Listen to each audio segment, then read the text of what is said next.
It's been about 10 years since the last Godzilla film has ever been made in Japan, and for his first big return for the cinema, he returns from Japan to America once again. And of course, the big question on everyone's mind is this 2014 version better than the Roland Emmerich version? Well, that's not much of a glowing recommendation, but yes, it is very much better than Roland Emmerich's version, which was more of a cartoonish comedy.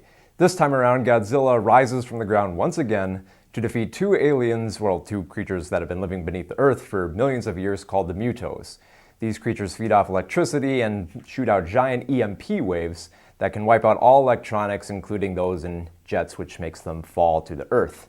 Naturally, this pisses off our title character, Godzilla, who goes on the offensive against the two in a battle for who is going to be king of the monsters once again. Now, you'll notice in my review that I haven't quite talked about the human characters yet, and that's really because there's not much to them. Again, it's sticking with the Godzilla formula of following the military around, trying to find feeble ways to defeat these giant monsters with no real results. Much like the Godzilla movies before, the military doesn't end up doing anything that actually helps, and they're more or less just filler until we get to the giant monster fight that we all want to see. Most of the characters are just military men who sit around in their own little offices and decide on what to do with Godzilla and talk about it, while there are soldiers out in the field who are constantly running and gunning, hoping that they'll somehow be able to defeat these giant monsters, even though we know there's no way a tiny little rifle could defeat such a huge beast. But the one character who's actually a little bit interesting is Bryan Cranston, who plays a conspiracy theorist who's trying to uncover the government cover-up of these giant monsters. But unfortunately, he's not used for the entire film, only about a third. And for the rest of the film, we're stuck with Aaron Taylor Johnson, who ends up as sort of a mute soldier for the rest of the film, sort of running and gunning again, carrying out his actions to try to defeat Godzilla with no real results. Of course, we know that Godzilla is going to pound the living you-know-what out of these two monsters. Now, the film is directed by Gareth Edwards, whose previous film was the low-budget monster film entitled Monsters. And similar to that film, he brings his own style to this film by cutting away from the fights as much as he can. He keeps the monsters more of a mystery. We don't get to see much of them. We only get to see them from human level, and most of the time we actually do get to see the fights. It's either through little news clips or we arrive, just after the battle is finished, so we don't get to see that much. The good news is that if you stick with the film past all the times that they have anticlimactic fights throughout this entire film, the ending fight does deliver on what everyone came to see. Godzilla doing his thing, throwing around atomic breath, throwing around his tail, beating the snot out of these two monsters, and he does it quite well. In fact, I'd say it's probably one of the top 5 Godzilla films of all time. Of course, this is coming from looking at it from the perspective of a Godzilla film. Now, if you're looking at it as a general monster film, it's probably not even within the top 10. Like I said, the human characters are not that interesting, say for Bryan Cranston, and the rest is just, it's filler up until we get to that final fight. It's very true to the Godzilla franchise. I mean, it sticks with keeping the military useless and keeping Godzilla a little bit of a mystery up until the very end. But the problem is it still keeps all the flaws with that as well. You have characters that you're not all that interested in. The humans are kind of the boring characters compared to the monsters. So this is a definite rental for anyone who's generally interested. Of course, Godzilla fans are going to want to purchase this immediately. Now, this next film, you may have missed it when it was in theaters. It was called Edge of Tomorrow. Sounds like a little bit of a bland title, I know, so you might not have heard of it. Now, for the home video release, it's being called Live, Die, Repeat, with Edge of Tomorrow as a little subtitle in there. And I guess that's a little bit of an improvement over such a bland title. I mean, it's more of an improvement over the novel source material, which was called All You Need Is Kill. Well, whatever you decide to call this film, I'd call it one of the best science fiction films that I've seen this year, maybe one of the decade. The film stars Tom Cruise as a major during an alien invasion on Earth who finds himself thrown onto the front lines of a D-Day style invasion against these alien creatures known as the Mimics. Now, Cruise isn't a very effectual soldier in this war. As it turns out, he doesn't even know how to get the safeties off of these little exosuits that they use to fight these aliens. But just before he dies on the battlefield, he gets infected with some blue alien blood that gets into his system and causes him to relive the same battle again. he goes through it again and dies again, and then repeats the same process again, hence the title of the film, Live, Die, Repeat, a little bit more fitting, I guess. Now, the only one who seems to relate to what Cruz is going through is Emily Blunt, who actually has been through this before. She's been infected with the alien blood and has lived the same day over and over and over, and the only way to stop it is to either get a blood transfusion or to stop the evil alien hive mind that's controlling it. It turns out these aliens have the ability to turn back time so they know where the humans are at every point during the battle. Now, if that setup seems a little bit familiar, it's because it's pretty much Groundhog Day. But just like Groundhog Day, with repeating the same day over and over, it finds clever and amusing ways to make use of the scenario. It's kind of amusing how Cruz ends up in all these different deaths and has to restart the same day over and over, and you see the frustration and the humor that comes along with it on his face. At one point, Emily Blunt is training Tom Cruise to become a better soldier so he can get further in the fight, but through all these training exercises, he ends up damaging his spine or his leg at one point, and Emily Blunt has to come in and sort of put a bullet in his brain so he can restart all over, since she's been through this before and knows how it works. So there's a lot of humorous moments where Cruise is trying to walk it off saying, "I'm not that damaged," and just ends up dying again and repeating once more. Now, of course, all this accumulated knowledge builds up to the fact where he's able to control his destiny, where he knows certain things are going to happen at certain moments. He knows everything about all these people that he's just met, and he knows what's going to happen in the battle. It's kind of amusing how he knows every single thing about these characters because he's had all this time to get used to it. Now, the thing I love about this film is that even though it does have this really cool Groundhog Day element to it with the repeating days, it's still a very good looking film for having an alien war. Like, the special effects are very beautiful. I love the design of these alien creatures that kind of look like rabid starfish that attack multiple characters at different times, made out of some weird element around their skin that kind of looks like a swarm of killer bees. I can't quite even describe it. I kind of want to go back and watch this film again just so I can figure that out. The cool thing about the mimics is just finding out every little detail about them and how Cruise discovers how to defeat these alien creatures, while at the same time trying to figure out how he's going to form the strategy to get further and further and further in the combat. And it's kind of funny how, contrary to Cruise's previous characters, he doesn't start out as a soldier who knows what he's doing and how to get through the battle. In fact, he has to die several times before he can make his way through this little scenario. There are several great moments where he's just trying to do simple things to get where he needs to go and ends up dying. At one point, he's trying to escape a drill sergeant by sneaking under a car, and at one point the car just sort of like runs him over, and of course he realizes, okay, I won't do that again. In that sense, it's kind of like the best video game film, not actually based on a video game. You know, you die in the game and you restart. It's the same thing over and over. And I kind of like how that knowledge in Tom Cruise builds up, and you want to follow it with him. You want to know more about these aliens. So in the end, I really dug this film. This is one I'm going to probably go back and watch a million times over. I think it's definitely a thinking man's sci-fi film while still being a very fun sci-fi blockbuster. So if you missed this film, it's called Edge of Tomorrow, Live, Die, Repeat, whatever you call it. I would definitely recommend it as a strong purchase, so definitely buy it. A Million Ways to Die in the West is the second film directed by Family Guy creator Seth MacFarlane, his first film, of course, being Ted. And in this comedy, he tries to make light of the fact that living in the Old West probably wasn't that safe. Several characters end up dying from disease, they end up dying in gunfights, several people kill them. Very dangerous time to live in. Now, that's a fun idea for a concept for a comedy. There's a lot of fun to be had with certain gags like that. The unfortunate thing about this is that Seth really doesn't take advantage of this concept. For most of the film, he's not even focusing on it. It sort of feels like he left it for the first act and then just ran out of bits and then just sort of went into comedy autopilot as he's used to. The story itself is nothing all that interesting. Seth MacFarlane plays this character who's a hapless sheep farmer who really hates living in the West and hates everything about it. He complains constantly about how all the dangers happen and provides very awkward commentary about what's going to happen next and why nobody seems to care that the minister goes out killing people. At one point, Seth MacFarlane falls in love with this character played by Charlize Theron, who teaches him how to fire a gun so he can win back his honor from Neil Patrick Harris, a mustache salesman of mustache paraphernalia. Now, this could be a cool concept too, but again, Seth goes back to his usual stammering of comedy, not really capitalizing on anything, just sort of standing around and makes sort of this awkward modern dialogue being put into a Western setting. And of course, after he bests Neil Patrick Harris, the next thing he has to do is defeat the big outlaw played by Liam Neeson. There's not much done with him here. And as a matter of fact, there's a lot of cameos made in this film by several actors like Ewan McGregor, Jamie Foxx, and most notably Christopher Lloyd, who reprises his role as Doc Brown from Back to the Future 3.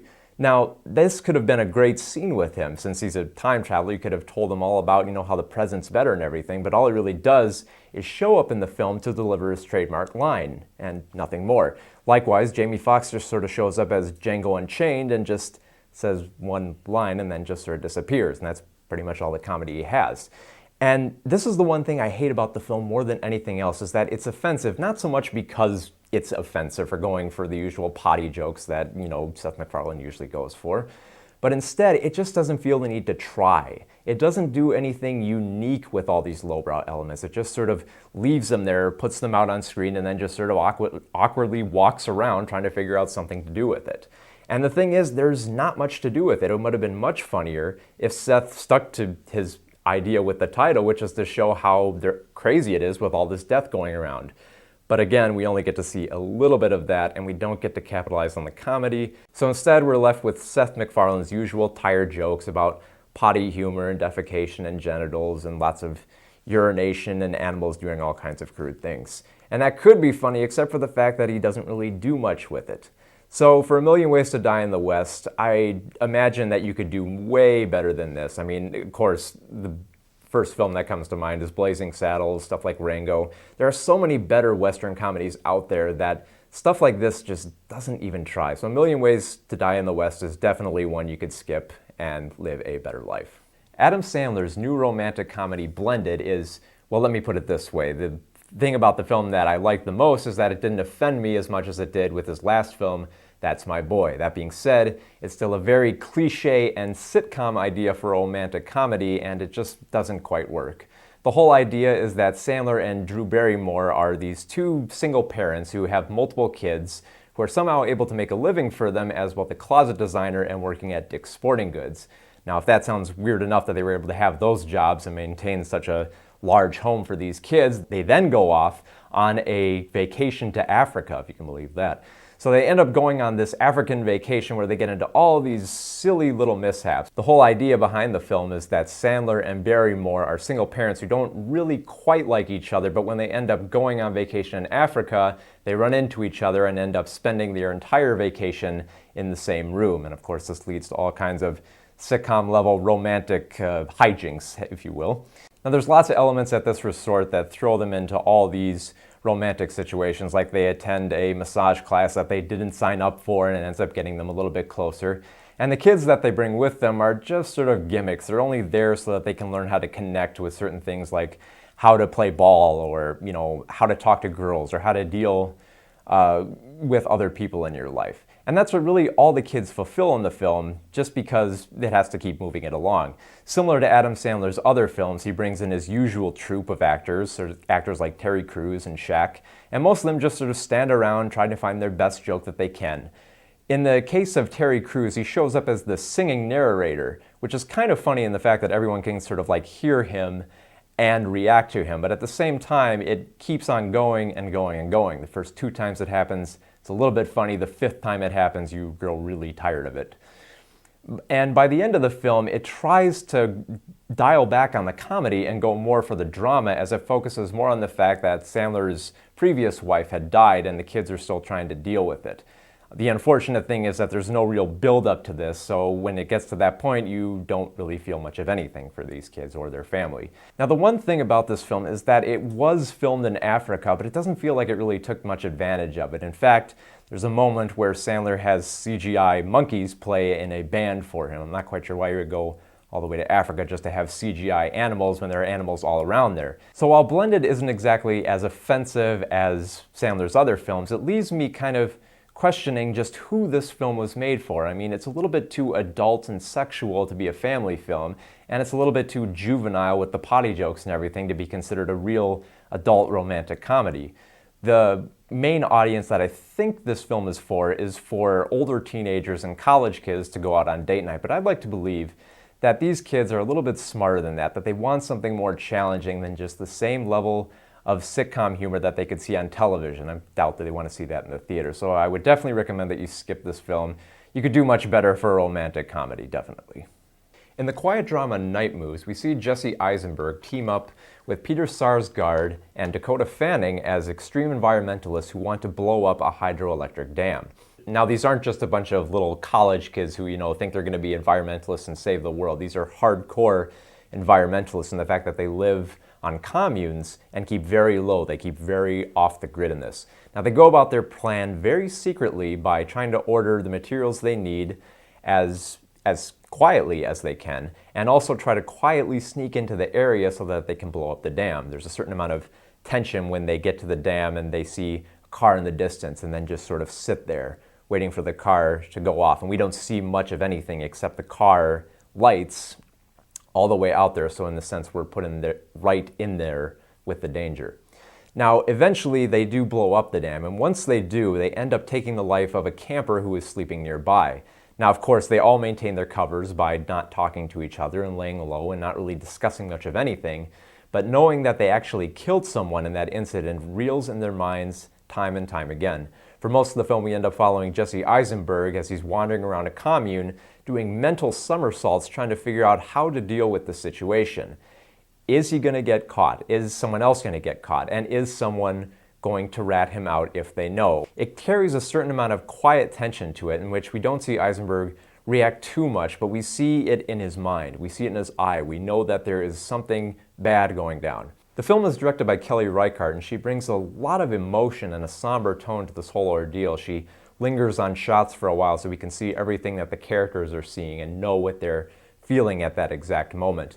I like the fact that Eisenberg is mostly kept as a loner trying to figure out this whole thing, while Dakota Fanning is a little bit of a more feisty newcomer to this whole idea, while Peter Sarsgaard, of course, is the veteran hippie of the group who knows what he's doing and knows how to maintain his cover.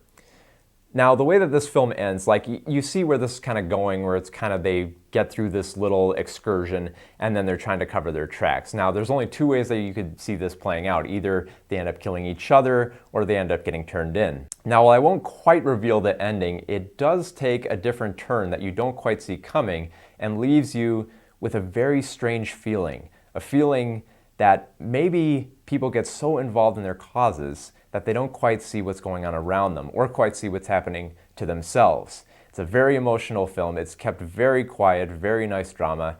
I would definitely recommend buying it if you can. Twin Peaks may be one of the best television series ever since it debuted on television in 1990. And now CBS has been kind enough to put out this Blu-ray of Twin Peaks: The Entire Mystery. Now on this set, it has all the episodes from seasons 1 and 2, as well as the prequel film Fire Walk with Me. All these films are digitally remastered in HD and they look brilliant. They are all supervised by David Lynch and they look better than I've ever seen them before. Now, for those who haven't seen Twin Peaks before, it takes place in this small rural town of Twin Peaks in Washington. It's a small little lodging town that gets thrown asunder when the prom queen, Laura Palmer, ends up murdered and left on the beach. At that point, it starts revealing all these seedy and dark things that are happening in this small little town. And FBI agent Dale Cooper, played by Kyle MacLachlan, ends up coming to the town and falling for it instantly. Now, while he admires the whole atmosphere as well as the abundance of coffee and cherry pie around him, he starts to unravel the mystery, which starts going deeper and deeper, where it might not be a matter of who's actually committed the murder, but what has actually committed the murder. Now, what I love so much about this series is that it goes through several different tones. It's not just a cop show, it's not just a drama, and it's not just a soap opera. It plays on several different levels. At some points it's a satire, at some points it's a horror film, at some points it is a hard-nosed detective drama, and at some points it's just freaky and paranormal, as it starts to go deeper and deeper into the fact that there may be another dimension out in the woods. Now, saying that, it sounds like it doesn't quite fit meshing all these different tones and shifts and genres together, but it works out perfectly and ends up being some of the best television that I've ever seen. Now, the Blu-ray does come with a nice array of extras, which you would hope given the price tag of it. The main thing is that there are 90 minutes of deleted scenes from the film Fire Walk with Me. And this includes a lot of extra scenes, mainly involving David Bowie's character and a few a few more instances of looking at what's going on at the Black Lodge and all the characters there. Additionally, there is an interview with David Lynch on here. Well, actually, it's David Lynch interviewing casts from the show, both as themselves and as the characters from the show. Now, this box set is titled The Entire Mystery, but I'd like to mention of course, that in 2016, Lynch and Frost have said that they are going to revive the series for 9 more episodes, so I guess it's not quite the entire mystery quite yet. That being said, this is definitely a nice little box that I would definitely like to recommend, just because, I'd like to show off the packaging here for a little bit, just because it's unlike anything I've ever seen. Most packaging I've seen, I have to dole out everything, but here we have everything, all the discs just laid out here so you can flip through them one by one by one. And it's sort of lists in between there, you can list the second season, the first season there, so you can see what's on each disc. And I love the fact that they have all these different photos from the series, all great, definitely cool stuff to look at. But the one thing I wanted to point out is that at the very bottom of this, and this might be a spoiler if you're looking for this, but I'd just like to put this out. If you go to the very bottom here, you can flip up this little opening here, and it's got a little clue from there. A little paper that says "Fire Walk with Me." Just a little cute thing. I love that. Definitely worth buying. I mean, it's a little spendy. It's over $100, but I think for this type of series on Blu-ray, it's definitely one of my favorite television series. I'd watch it a million times. It's a definite buy. If you can find this, definitely pick it up. Although I would like to mention one thing is that there is a little bit of an error on the Fire Walk With Me disc in the fact that the audio gets a little bit out of sync in the second act of the film. It's just a little bit of an error. It kind of happened for me on my Blu-ray player, but it might not for yours. So that being said, I would still recommend this as definitely the Blu-ray set of the year. If you're looking for one Blu-ray television series to buy, this is it.